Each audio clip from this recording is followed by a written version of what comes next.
मित्र, आपल्या दृष्टीने एक सगळ्यात महत्त्वाचा नेमका वर्गात काय शिकवायचं हा जो भाग आहे त्याविषयी खरं म्हणजे आपल्याला ना BEd आणि DEdमध्ये ही सगळी माहिती मिळालेली आहे. पण एकदा BEd झाल्यानंतर कोण त्याच्याकडे बघतंय? रोजचं लेसन प्लॅनिंग करा असं जर आपल्याला सांगितलं तर तुम्ही म्हणाल, अरे ते आम्ही माहिती सगळं आम्हाला, रोजचे रोज काय प्लॅनिंग करायचंय? पण रोजचे रोज जर प्लॅनिंग केलं नाही तर वर्गामध्ये काही वेळेला आपल्याला असं वाटतं की आज नेमकं मला जे शिकवायचं होतं ना ते राहिलं बाजूलाच आणि नाही त्याच गोष्टीवर फार वेळ गेला. आणि मग असं जर होत राहिलं तर हळूहळू पोर्शन मागे पडतो. युनिट टेस्ट किंवा सेमिस्टर परीक्षा येते आणि मग आपल्याला वाटतं आपलं पोर्शन मागे पडला आहे, आता कसं करायचं? आणि मग आपण काय करतो, पोर्शन पळवतो. म्हणजे त्याचं एक मी तुम्हाला उत्तम उदाहरण सांगतो की आपल्या लहानपणी आपले शिक्षक एक एक कविता आपल्याला 3-3 दिवस शिकवायचे. आता या पोर्शन पळवण्याच्या नादात आताचे शिक्षक 3-3 कविता एका तासात शिकवत आहेत. म्हणजे शिक्षण गतिमान झालं. याचं कारण काय आहे?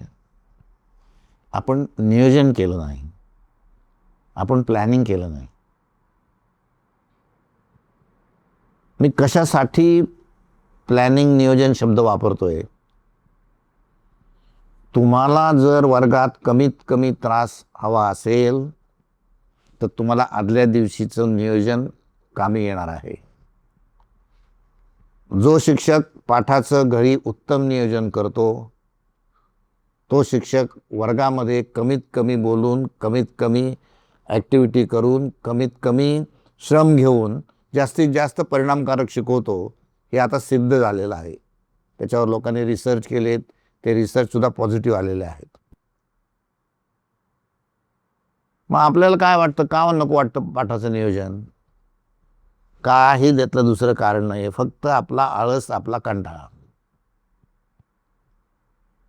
काय आहे त्याच्यामध्ये? त्याच्यामध्ये नेमके तुम्ही आज काय काय शिकवणार आहात ते मुद्दे आहेत. नेमकं त्या मुद्द्यांच्या मधली उद्दिष्ट काय आहेत ती आहेत. त्यासाठी नेमकी अध्यापन पद्धती कुठली वापरणार आहात ती अध्यापन पद्धती सिलेक्ट करायची आहे. काही वेळेला तुम्ही प्रश्नोत्तर अध्यापन पद्धती वापरू शकता भाषांच्या बाबतीमध्ये. तुम्ही विज्ञानाच्या बाबतीमध्ये, सायन्सच्या बाबतीमध्ये प्रायोगिक अध्यापन पद्धती वापरू शकता. तुम्ही गणितामध्ये ब्रेन स्टॉर्मिंगची अध्यापन पद्धती वापरू शकता. या विविध अध्यापन पद्धती वापरून जर तुम्हाला शिकवायचं असेल तर तुम्हाला आधी नियोजन करावं लागेल. काही शिक्षक करतात, नाही असं नाही, मी म्हणत नाही की सगळेच शिक्षक, पण 90% शिक्षक आता पाठाचं नियोजन न करता डायरेक्ट वर्गामध्ये जाऊन शिकवतात. बरं, त्यांना असं म्हणलं ना की तुझं लेसन प्लॅनिंग कुठं आहे?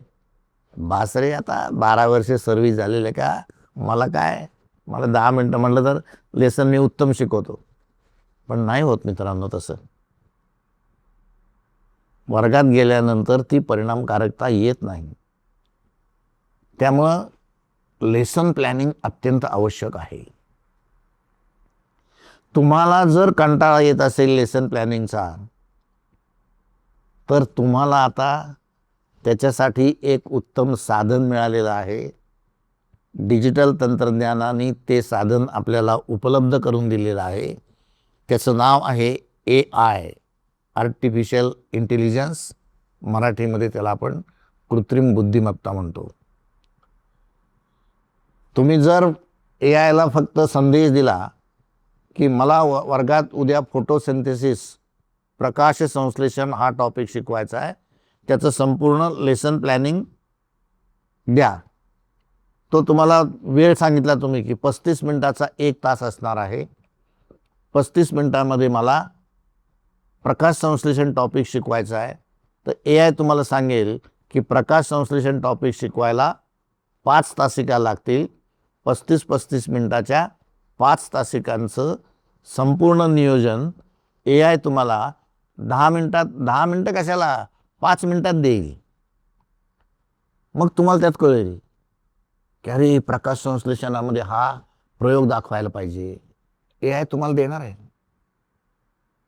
तुम्हाला एखादी कविता शिकवायची आहे आणि त्या कवितेविषयी तुम्हाला निसर्ग कविता शिकवायची, तुम्हाला निसर्गाचं वर्णन हवंय, तो निसर्गाचं उत्तम वर्णन तुम्हाला देईल की तुम्हाला वाटेल आजपर्यंत आपण असा निसर्ग बघितलेलाच नाही. AI देणार तुम्हाला. तुम्हाला उद्या इतिहास शिकवायचा आहे आणि राजे शिवछत्रपतींची अफजल खानाची भेट शिकवायची, तुम्ही नुसतं दिला की मला राजे शिवछत्रपती अफजल खानाच्या भेट वर्गात शिकवायची, मला त्याविषयीची माहिती द्या किंवा अध्यापन पद्धती द्या, तो देईल ना. तो इतिहासाचा प्रसंग वर्गात उभा करून देईल तुम्हाला. पोरं चक्रावून जातील, पोरांना वाटते आपल्या समोर चाललंय की काय.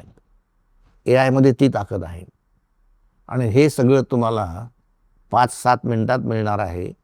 त्यामुळं आता लेसन प्लॅनिंगचा कंटाळा करू नका. आता पाठ नियोजनामध्ये अधिक रस घ्या.